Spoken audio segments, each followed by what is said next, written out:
ये मैंने जान के बोला है। क्यों? यदि संपूर्ण सागर ये सोचे कि मैं तो मुनि हूं, अब थोड़ा बहुत परिग्रह तो रख सकता हूं। मित्र, हाथी का वजन ढोने की क्षमता, घोड़े के वजन ढोने की क्षमता, बैल के वजन ढोने की क्षमता, श्वान के वजन ढोने की क्षमता सबकी अलग अलग है। मुरझास जैसे 1 किलो वजन भी शिशु के सिर पर रख दिया तो बेचारा ऊपर जाने के समय देखिए। ऐसे दिगंबर मुनि के पास पिछी कमंडल जनवाणी के अतिरिक्त जो दुनिया के आडंबर बढ़ रहे हैं, ये उनको 6वें 7वें गुणस्थान के प्राण लेने के हेतु हैं। ये उनके 6वें 7वें गुणस्थान के प्राण लेने के हेतु हैं। किसी भी द्रव्य में ममत बढ़ा, शान शौकात मत दिखाने की चेष्टा करो, गुणस्थान को आगे बढ़ाने की चेष्टा करो। ये मत दिखाओ मेरे पास क्या क्या रखा है, मैं कैसे वीआईपी बन के जीता हूं। मित्र, मोक्ष मार्गी जैन मुनि का वीआईपी पना कुछ नहीं होना ही वीआईपी पना है।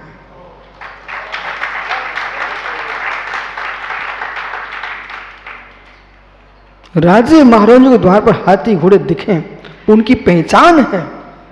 और दिगंबर मुनि के कमरे में कुछ भी ना दिखे, वो उनकी पहचान है। कुछ नहीं। लगता है ऐसा आपको कि लोग आएंगे, बाहर के नेता अभिनेता प्रभावित होंगे। सब दुनिया को मालूम है, वेदों में लिखा है, बेटा मैंने पढ़ा है, वेद में लिखा है स्पष्ट, दिगंबर जैन मुनि के लिए लिखा है वात्रशायन। वेद का शब्द है वात्रशायन, जैन मुनि के लिए लिखा वात्रशायन। वायु जैसे रिश्ते रहती निसंग होकर के, ऐसे जिसका मठ न हो, मंदिर न हो, कोई आयतन न हो, कोई आडंबर न हो, वो वात्रशायन जैन मुनि वायु की भांति विचरण करता है। वो मेरे मित्र स्थिर नहीं रहता है। इसलिए हम पर सापेक्ष होकर मार्ग व्याख्या ना करें कि गृहस्थों को ऐसा, गृहस्थों को ऐसा। यहां तो गृहस्थ शब्द का प्रयोग नहीं है, मुनि शब्द का ही प्रयोग नहीं है। यहां तो ये कह रहे हैं जिसके पास भी बहु आरंभ परिग्रह होगा वो नरक जाएगा।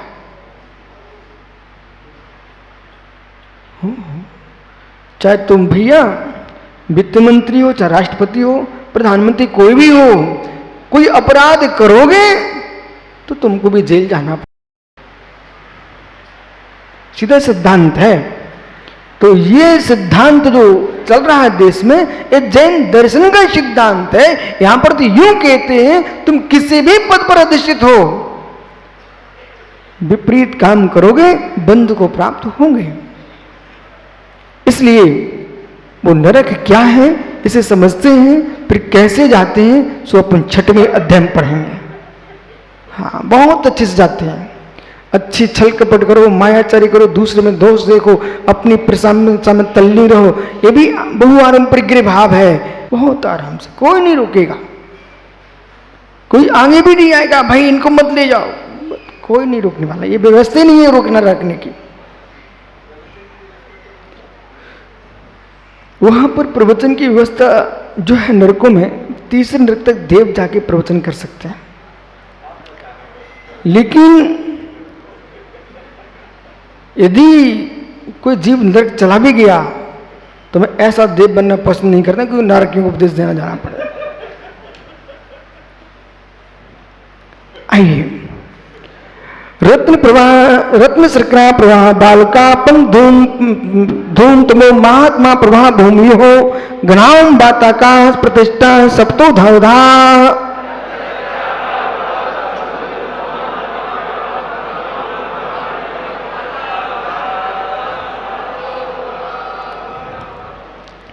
रत्न प्रभा मित्र, प्रथम नरक का नाम, भूमि का नाम।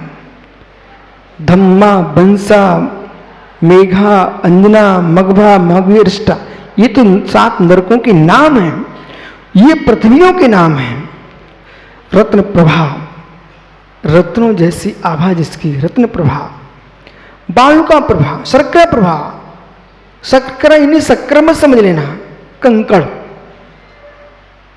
शर्करा इन्हीं कंकड़, कंकड़ों जैसी आभा जिसकी है वो शर्करा प्रभा है। बालू जैसी आभा जिसकी है वो बालुका प्रभा है। कीचड़ जैसी आभा जिसकी वो पंख प्रभा है। धुएं जैसी आभा जिसकी है धूम प्रभा है। और मित्र तम अंधकार रूप आभा जिसकी वो तम प्रभा है। और घोर अंधकार है वो महात्मा प्रभा। निश्चय से प्रत्येक द्रव्य सुप्रतिष्ठित है। मैं लोकाकाश में हूं, ढाई दीप में हूं, मध्यलोक में हूं, मृत्युलोक में हूं, द्वार परमार्थ से मैं स्वप्रदेशों में हूं। आज तक मैं 8 प्रदेशों के बाहर गया ही नहीं हूं। इसलिए लोक में जो कल्पनाएं हैं वे कल्पना निरस्त हो जाती हैं।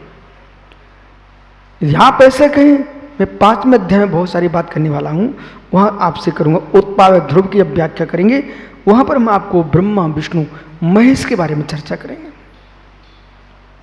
ये उत्पाद पर ध्रुव क्या है, ठीक है। यहां पर आपको भी ये समझना है, ये पृथ्वी जो लोक किसी की पीठ पर नहीं है, लोकाकाश अखंड आकाश है, आकाश सुप्रतिष्ठित है और सुप्रतिष्ठित किसी के आलंबित नहीं होता। इस प्रकार से ये 7 नरक की भूमियां नीचे नीचे जानना चाहिए। ताश 63 पंचविंशति पंचदश 10 पंचनृक नक सराणी पंचजीव था क्रमम।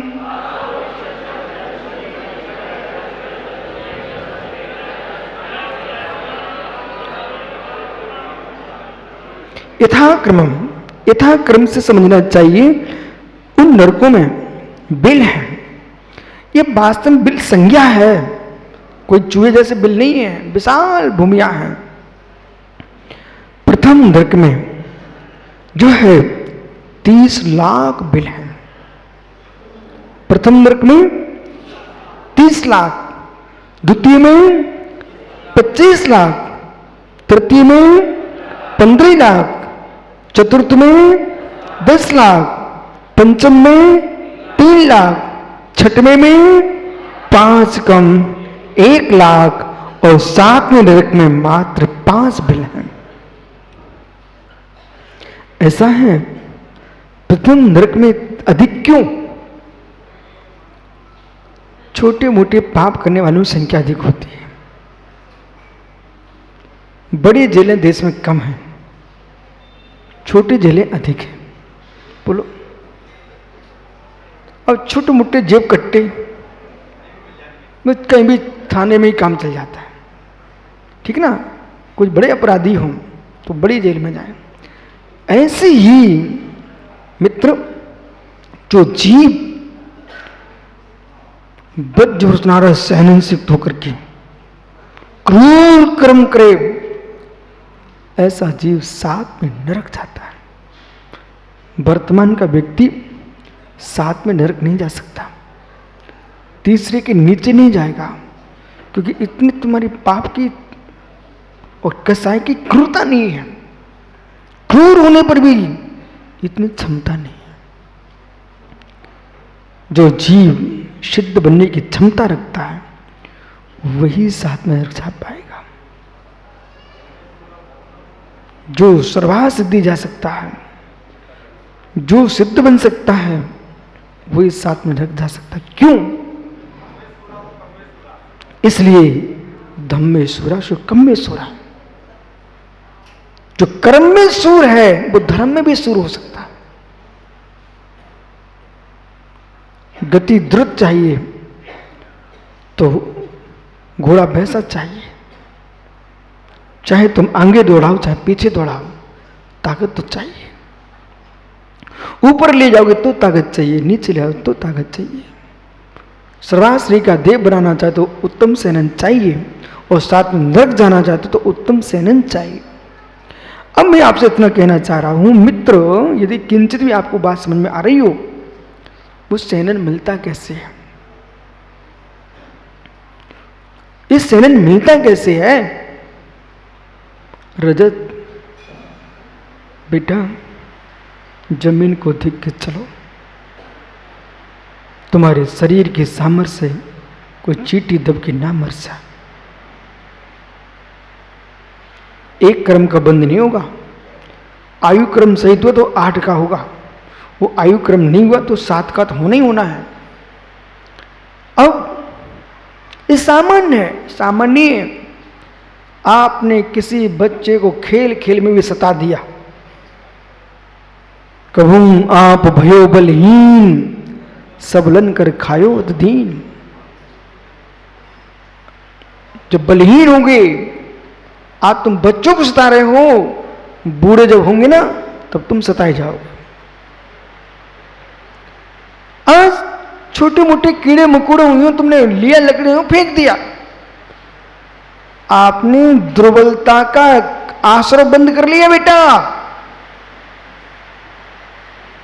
किसी भी जीव को तुमने सताया है, प्राणी को बद किया है, बदनाम किया है, आपकी यह छीन हो रही क्रम प्रकृति पुण्य की। कर लो कितनी विडंबना करने हैं, मेरी हड्डियों में ताकत है, मेरे शरीर में ताकत है, कर लो केचुआ बनोगे, एक हड्डी नहीं मिलेगी।